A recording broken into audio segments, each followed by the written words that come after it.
그 다음 자서전 쓰기에 접근하는 방식을 몇 가지로 살펴보겠습니다. 자, 첫 번째로 우리가 한 가지로만 생각할 수는 없어요. 예, 문학적인 접근, 심리학적인 접근, 철학적인 접근을 해보는데, 문학적인 접근을 한다는 것은 다시 말해서 우리가 글을 써야 되니까 글쓰기가 뒷받침이 돼야 되지 않겠습니까? 물론 그것이 전부는 아니지만 상당히 큰 부분을 차지하고 있기 때문에 글쓰기로 접근을 해야 되겠다 하는 것이고요. 물론 어려워하신다는 걸 잘 알고 있습니다. 그렇기 때문에 강사가 필요한 것이고, 또 어려운 글쓰기를 어떻게 하면 쉽게 할 수 있는지 그것을 같이 생각해 보는 시간이 바로 이런 시간입니다. 스토리텔링을 해야 된다는 것은, 그러니까 우리가 글을 써야 되기 때문에 한편에 작품을 쓰는 거잖아요. 그렇다면 이야기를 잘 풀어내야 됩니다. 그러니까 스토리를 어떻게 엮어나가야 할 것이냐 하는 것까지도 생각해야 되겠죠. 자, 두 번째로 심리학적인 접근인데, 트라우마에 대한 글쓰기, 또 참여하는 글쓰기가 있습니다. 트라우마, 정신적인 외상, 엄청나게 큰 정신적인 충격을 받은 사건, 이런 것에 대해서 덮어놓고 무시하고 닫아놓지 말고 그것을 끄집어내서 글로 한번 써보라는 겁니다. 그렇게 했을 때 물론 그 기억을 떠올릴 때는 괴롭고 힘들겠지만 써놓고 나면 그 다음에 큰 평화가 찾아오고 마음의 안정을 찾을 수 있다는 뜻입니다. 그래서 트라우마에 대한 글쓰기도 심리적인 치료에 도움이 된다 하는 것이고요.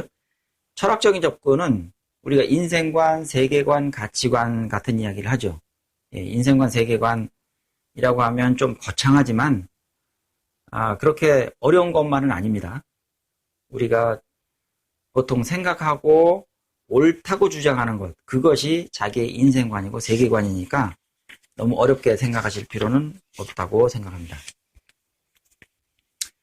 다음은 자서전 쓰는 방법인데, 자, 여러분 방법에 대해서 굉장히 궁금해 하실 거예요. 그렇기 때문에 초반에 제가 먼저 방법은 이런 겁니다 하고 알려드릴 거고요. 자, 1번부터 6번까지 6개로 정리해 놨습니다. 쓰는 건 뭐 간단하죠.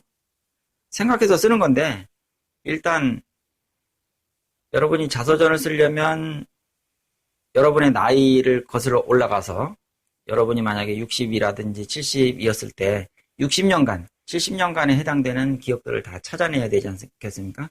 물론 다 찾아낼 수는 없죠. 그 중에서 중요한 기억들을 찾아내는 것. 그 기억을 찾아낸다는 것이 어떻게 보면 좀 어려운 일일 수도 있겠지만, 그것을 쉽게 하기 위해서 이런 강의를 듣는 겁니다.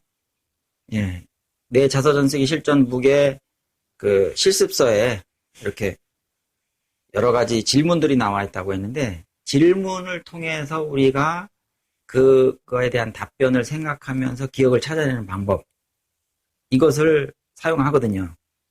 그래서 좀 과학적으로 접근할 필요가 있는데, 바로 질문을 듣고 그것을 생각해보고 또 토론도 해보고 의견을 나눠보는 그런 시간들을 갖는 게 좋겠습니다. 두 번째로는 토막글을 작성한다.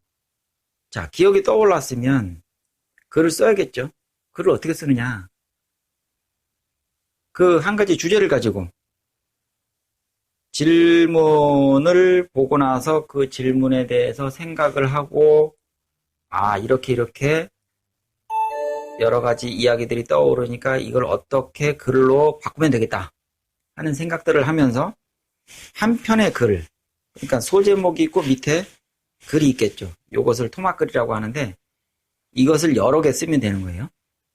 기억은 여러 가지니까, 기억이 한두 개가 아니니까 그 기억의 묶음을 한 토막으로 해서 하나의 글을 쓰고 또 다음 글을 쓰고 계속 연결해 나가면 되겠습니다. 토막글을 모아서 리라이팅을 한다. 만약에 50개의 토막글을 썼다고 하면 그 토막글을 그대로 놔두면 안 되겠죠? 리라이팅. 고쳐 쓰기를 해야 됩니다. 그래서 문장을 세련되게 다듬고 또 순서를 바꾼다든지 내용의 수정을 한다든지 이렇게 보완을 해 나가는 것이죠. 네 번째로는 리라이팅을 하면서 목차도 작성해야 됩니다. 왜냐하면 목차가 설계도거든요. 설계도. 그러니까 집을 지을 때 설계도가 필요한 것처럼 글을 쓸 때도 설계도가 필요하다. 그것은 바로 목차가 되겠다. 그런데 쓸 때 처음부터 목차를 만들 수는 없죠. 왜냐하면 전체가 다 감이 잡힌 상태에서 이야기가 어느 정도 완성이 되고 또 기억들도 거의 떠올랐을 때 이제 이렇게 하면 되겠다 하고 목차를 작성할 수 있는 건데 시작하는 단계에서는 이걸 할 수가 없습니다. 그러니까 토막을 쓰고 리라이팅을 하면서 동시에 병행해서 추진해야 되겠죠. 그러니까 먼저 목차부터 써놓고 그 다음에 하겠다고 생각하시면 목차 잡는 것 자체가 좀 어려울 수가 있습니다. 다섯 번째로 글쓰기와 스토리텔링 기법을 익혀서 세련되게 다듬는다. 예, 글을 써야 되니까 아무래도 완성도를 좀 높이는 게 낫겠죠. 그냥 대충 쓰는 것보다는. 그래서 스토리텔링 기법도 익히고 다듬는 방법도 익히고 여섯 번째로 간단한 문법 공부를 하는데 문법이라는 건 상당히 어렵습니다. 내용도 많고. 그래서 그걸 다 익혀서 다 공부해서 글을 쓰겠다고 생각하시면은 굉장히 어렵고요. 그거는 거의 불가능할 거고. 다만 학문적으로 이렇게 시험 보기 위해서 하는 그런 문법이 아니고 정말로 써먹을 수 있는 문법. 예, 바로 사용할 수 있는 문법을 배워가지고 글쓰기에다가 적용하면 되겠다. 그런 이야기입니다. 그 다음에 교재를 활용하는 방법을 설명하겠습니다. 자, 이론서, 실습서, 그 다음에 읽기 교재가 있다고 했죠. 그래서 이론서는 열심히 읽어보시고 그 중에서 어떤 내용을 내가 취할 것인지 또 감을 잡아야 되니까 자서전에 대한 감을 잡아야 되니까 이론서를 읽으시면서 그걸 충분히 생각하시면 되겠습니다.